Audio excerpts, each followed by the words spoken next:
Good morning students.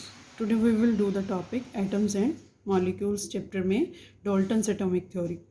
पिछले topic में हमने पढ़ा था laws of combination of laws of chemical combination, तो उन्हीं को आगे बढ़ाते हुए हम लोग पढ़ेंगे डॉल्टन्स एटॉमिक थ्योरी।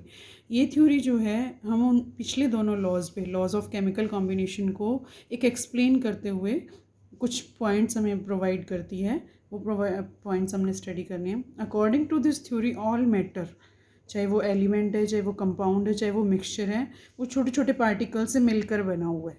ठीक है, डाल्टन की एटॉमिक थ्योरी के अकॉर्डिंग मैटर जो है छोटे छोटे पार्टिकल्स जिनको हम एटम्स कहते हैं उनसे मिलकर बना हुआ है। इस थ्योरी के जो मेन पॉइंट्स हैं वो इस तरह से हैं। First of all forms of matter are made up of very small particles called atoms. जो उसने फर्स्ट पॉइंट दिया डाल्टन ने अपनी थ्योरी का, उसने ये कहा है कि मैटर की सभी फॉर्म जो हैं छोटे बहुत छोटे पार्टिकल्स से मिलकर बने हैं और उन छोटे पार्टिकल्स को एटम्स कहते हैं।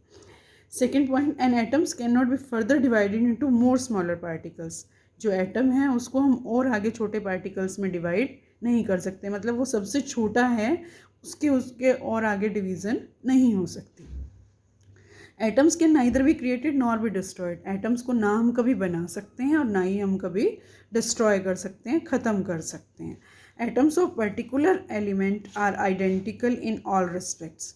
जो एक पर्टिकुलर एलिमेंट, किसी भी एलिमेंट के कोई भी एग्जांपल ले लो, उसके जो एटम्स होते हैं वो सारे सेम होते हैं हर तरह से। किस तरह से, मतलब उनकी जो मास है वो सेम होती है, उनका जो साइज़ है वो सेम होता है, उनकी जो केमिकल प्रॉपर्टीज़ हैं वो सेम होती हैं, वो हर तरह से सेम होते हैं। The atoms of one element are different from those of any elements. और एक एलिमेंट के जो एटम्स होते हैं वो किसी दूसरे एलिमेंट के एटम से डिफरेंट होते हैं। ठीक है, समझ में आ गया। जैसे हम हाइड्रोजन और कार्बन की बात करें तो हाइड्रोजन के जो एलिमेंट्स हैं वो सेम होंगे, लेकिन वो कार्बन के एलिमेंट से डिफरेंट होंगे। ठीक है, atoms can be distinguished from each other by their different masses. और हम उनको कैसे पहचान सकते हैं? उनको हम उनके डिफरेंट मासेस से पहचान सकते हैं। Last point is atoms of different elements में combine in simple whole number. मतलब जो डिफरेंट एलिमेंट्स के जो एटम्स हैं वो जब एक दूसरे के साथ जुड़ते हैं तो वो एक होल नंबर में जुड़ जाते हैं एंड एक रेशियो बना देते हैं, रेशियो में जुड़ते हैं, और जिससे कि कंपाउंड एटम्स जो है एक न्यू सब्सटेंस बना देते हैं। जैसे कि हाइड्रोजन का लें हम, हाइड्रोजन के एलिमेंट्स जुड़ते हैं और ऑक्सीजन के एलिमेंट्स जुड़ते हैं और वो दोनों मिलकर एक नया एलिमेंट, नया सब्सटेंस बना देते हैं, दैट इज़ वाटर। ठीक है, अब जो डाल्टन्स थ्योरी थी वो हमारे किस तरह से ज़्यादा यूज़फुल हुई? सबसे पहले तो डाल्टन्स थ्योरी ने एक्सप्लेन किया law of conservation of mass. जो कंजर्वेशन ऑफ मास है, law of conservation of mass है, वो किस तरह से डाल्टन की थ्योरी ने एक्सप्लेन किया। अकॉर्डिंग टू थ्योरी, डाल्टन की थ्योरी के अकॉर्डिंग हमने एक पॉइंट अभी पढ़ा, atoms can neither be created nor be destroyed. Atoms जो है ना क्रिएट किए जा सकते हैं और ना ही डिस्ट्रॉय किए जा सकते हैं। तो केमिकल रिएक्शन, कभी भी हम एक केमिकल रिएक्शन देखें तो हम लेफ्ट हैंड साइड पे रिएक्टेंट्स लिखते हैं और राइट हैंड साइड पे प्रोडक्ट्स लिखते हैं। तो जितने भी हमारे रिएक्टेंट्स के एटम्स होते हैं, अगर हम उनको बाद में कैलकुलेट करें तो वो नंबर ऑफ प्रोडक्ट्स के इक्वल होते हैं। ठीक है, जितने हमने नंबर ऑफ एटम्स रिएक्टेंट्स में लिए हैं उतने ही हमारे पास नंबर ऑफ जो एटम्स हैं वो प्रोडक्ट्स में आ जाते हैं, और यही तो हमारा this law of conservation of mass है। तो इस तरह से डाल्टन की थ्योरी जो है वो हमें ये बताती है कि एटम्स को ना हम क्रिएट कर सकते हैं ना ही हम डिस्ट्रॉय कर सकते हैं।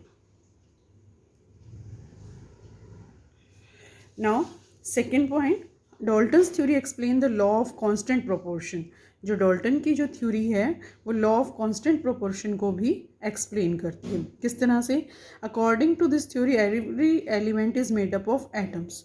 जो कांस्टेंट प्रोपोर्शन है, जो भी एलिमेंट है वो एक फिक्स नंबर ऑफ एटम से बना हुआ है, and atoms of different elements combined with each other in whole numbers. और जो डिफरेंट एलिमेंट्स के कंबाइन हैं वो जब एक दूसरे के साथ मिलते हैं तो एक नया सब्सटेंस बनाते हैं। जैसे कि मैंने अभी वाटर का एग्जांपल दिया, वाटर में दो जो हाइड्रोजन जो हैं,